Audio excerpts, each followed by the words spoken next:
যে শিবলা মারা গেছে, তখন আমরা ওখানে যাই, গিয়ে দেখি যে শিবলার হাজবেন্ড ওই রুমে একটা মানুষ যখন রুমে থাকে, দুজন মানুষ থাকা সত্ত্বে কিভাবে একটা মানুষের সামনে আরেকজন মানুষ গলায় ফাঁসি দিয়ে মারা যায়। আর আমাদের কথা হচ্ছে যে শিবলা আমার কাকিমার সাথে 11টা 30 মিনিটও কথা বলছে যে আম্মু আমার টাকা পাঠাও আমি আয়সা করবো। তাহলে যে মানুষ বলে যে আমি আয়সা করবো আমি ওর সংসার করবো না, ওই মানুষ কিভাবে গলায় ফাঁসি দিয়ে মারা যেতে পারে?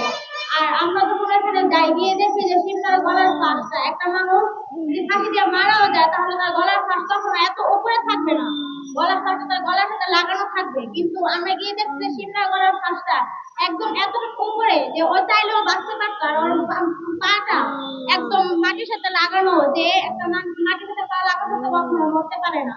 আর আমরা ওর গলার যে স্পটটা দেখতে পাই যে ওর গলার ভিতরে একটা হুন্ডার যে ক্লাসের তার থাকে, ক্লাসের তারের একটা দাগ গলার ভিতরে দুই রেখে সাদা হয়ে একটা গলা এখনো চিহ্ন আছে, আমাদের কাছে ছবি আছে।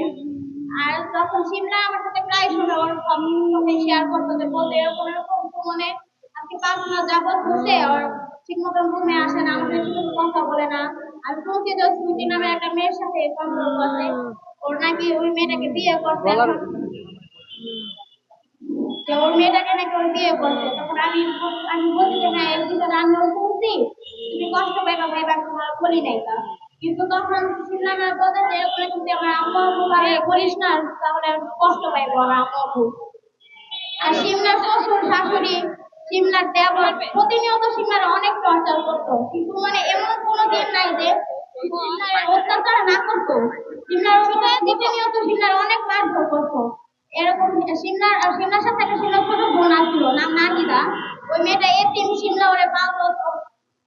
ওর মা ওর এতিম মেয়েটা, ওর মা বাপ কেউ নাই, শিমলা ওরে পালতো। শিমলার শাশুড়ি যেদিন যেদিন শিমলা মারা যায় এর আগের দিন রাত্রে শিমলার শাশুড়ি মেয়েটাকে বলে যে নাহিদা এমন এমন শিমলার সময় দরকার লাগতে পারে বা সুমনের চিজ উঠলে সুমনের লাগে তরও মাইরা ফেলাইতে পারি।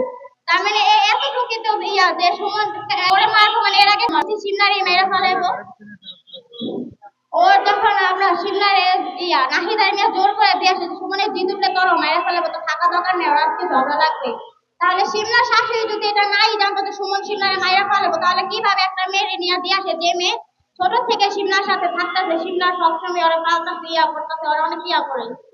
ওই মেয়ের ওই মেয়ে না জোর করে দিয়ে আসে, মেয়ে যাইতে চাই না। এর পরের দিন 11:30টার সময় আমার সাথে কথা বলার পর আমরা 11:30টার সময় শুনতে পাই যে শিমলা নাকি গলায় ফাঁসি দিয়ে মারা যায়। একটা ফাঁসি দেওয়ার মানুষ আমরা, আর একটা হাজবেন্ড যে মেয়ে 5টা বছর সংসার করছে ওই মেয়ের সামনে, ওই জামের সামনে কিভাবে একটা বউ মারা যায়? ও যদি আরেকটা ছেলের সাথে সম্পর্ক থাকে, আমার শত্রু হলেও তো আমি তারা বাঁচাবো, যে আমার সামনে একটা মানুষ মারা যাইতেছে আমি কিভাবে পারি ওটা না বাঁচায়।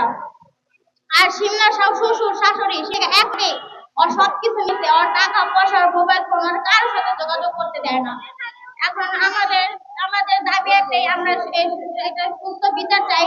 আমরা হত্যাকাণ্ডের বিচার চাই। শিমলার এটা পরিকল্পিতভাবে এটা হত্যা করা হয়েছে। এই মেয়ে কখনোই, যে মেয়ে আম্মুর কাছে যাওয়ার জন্য 1000 টাকা গাড়ি ভাড়া চায়, ওই মেয়ে কখনোই ফাঁসি দিয়ে মরতে পারে না। আমরা সুমনের আম্মু আব্বু এমনকি সুইটির আমরা ওদের ফাঁসিতে ওদের সঠিক বিচার চাই। আমরা এটার বিচার চাই। আমরা থানায় গেছি, পুলিশ বলতেছে যে সুমনকে রিমান্ডে আনবে না, এটা নাকি রিমান্ডের কোনো মামলাই না, এটা নাকি আত্মহত্যা করা হয়েছে। কিন্তু এটা তো আত্মহত্যা না, এটা পরিকল্পিত ভাবে শিবলাকে এটা মারা হয়েছে, সুমনের মাইরা ফেলেছে। এখন থানা যে আয় ওরা সব সুমনের পক্ষে, থানা টাকা দিয়া ওদেরকে করে ফেলেছে সুমনের।